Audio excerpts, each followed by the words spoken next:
I'm joined now by Paul Geeney, Sales Manager for the South of Ireland for Waikato. Paul, thanks for joining me. I suppose, Paul, the first question I have for you is, it's been a strong year for milk prices. Are we still seeing farmers coming into the dairy industry, and are we also seeing existing dairy farmers improving on their existing facilities? Well, I suppose this year has been a great year for milk price. I suppose just here at the Ploughing, we've seen a massive customer base coming in there inquiring about kind of, what prices are, with price of stuff gone through the roof. Is there a big change and stuff? The biggest thing I've noticed here now over the last 2 days is people coming in just looking at smaller rotaries. Massive increase in that. The biggest issue out there at the moment is kind of labour and stuff. Guys are tiptoeing around. Price of overheads are gone through the roof. So there's no real massive uptake in sales at the minute. But like for the coming year, I'd say with the price of milk, there will be a lot moving forward. And I suppose then, because of that, would you be seeing farmers looking for a more basic parlour, or do they want those add-ons that you can get?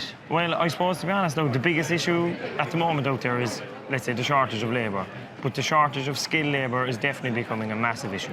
Like, let's say, it's easy to get bad milkers and things like that. So the uptake in technology is becoming very more kind of predominant at the moment. Okay. Like with the last few days, we've noticed prices, fellas look for pricing on upgrades to milk meters, herd management systems, feed to yield.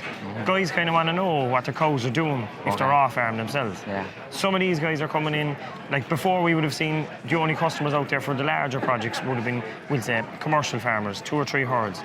But over the last few days, we're seeing an awful lot of family farms coming in, father and son, smaller herds, 150 cows. They're just kind of getting tired of milking cows. Yeah. They can't get help and they want to just have a little bit more of a social life after hours. And you just mentioned their rotaries. So what kind of herds are you looking at, size-wise, I suppose? Are the smaller herds even looking at the possibility of putting in a rotary? But the biggest thing for us is, like, let's say, we do all sizes of rotaries, Some people would say that a smaller rotary, like a 30 bale or a 40 bale, is too small for a herd. It all depends on the family farm situation. It depends on, like, the user. What level of comfort do they want? Are they happy to be there milking in an hour, or do they want to be finished in 30, 40 minutes? But the biggest thing I'm finding is the smaller rotaries are definitely just becoming... they're just here, if you know what I mean. Yeah. They're just here.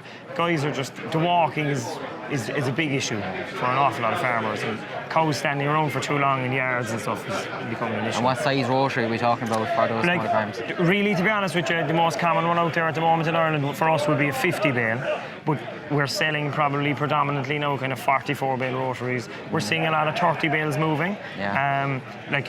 There is a cut-off in relation to rotation times and stuff like that, and the rate of return on a rotary. Okay. So for the likes of a herd of 150 cows, a 34 bale rotary or 36 bale would be the most common. Yeah, and is that feasible, considering the size of a rotary in terms of cost, at that size of a herd? Yeah, you see, the way we look at it here is, we look at it, if you're going herringbone versus rotary, right?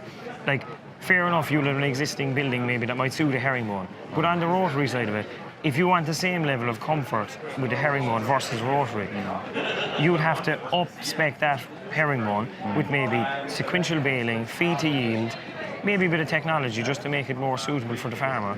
But on a rotary then, you see, you can't really compare the two of them like that. But you see, with the rotary, you can start basic, but the comfort for the user is totally different. Yeah. You know what I mean? He doesn't have to move as much. You know what I mean? He's full vision of what's going on all around him. It's just moving that way.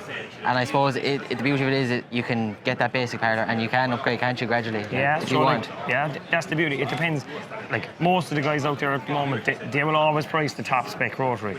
But unfortunately, and same with the herringbone, their budget just mightn't suit. Like, there's a big difference. Technology is expensive today, but most of our customers are starting with something fairly simple, straightforward, and then they're looking at upgrading in maybe 5-6 years. Now, a lot of guys are coming in saying that, look, the TAMS grants are running out and all this kind of stuff. They're trying to maximise what they have. The last couple of years have been brilliant. Like, the amount of grants have been huge, but now they're looking at, in 5 years' time, what will the grants maybe entail? Yeah. They're thinking maybe there might be grants for upgrades of technology, so they're holding back on buying milk meters, and they're buying basic in the hopes they might get an extra few bob to upgrade in the future. But overall, would you be saying it's fairly positive talking to farmers here at the National Ploughing Championships? What's the feedback you're getting? Brilliant, to be honest with you. Every farmer has come in here, they've all been very positive. Now, the price of milk and the weather is good, so guys are happy. But it's great, farmers even, they are looking at the environment themselves. like I'm seeing an awful lot of guys just asking about milk meters, you know, like herd management systems, feeding. They want to cut down what they're feeding. They want to know what the cow's producing. Like there is a bit of a turn in the customers to before. Before it was all size. I've seen, it seems to me like, you know, expansion has leveled massively, and now all people are looking at really is how do I make my life a bit easier. That's number one. Paul, thanks for your time. No matter, Mike. Thanks, man.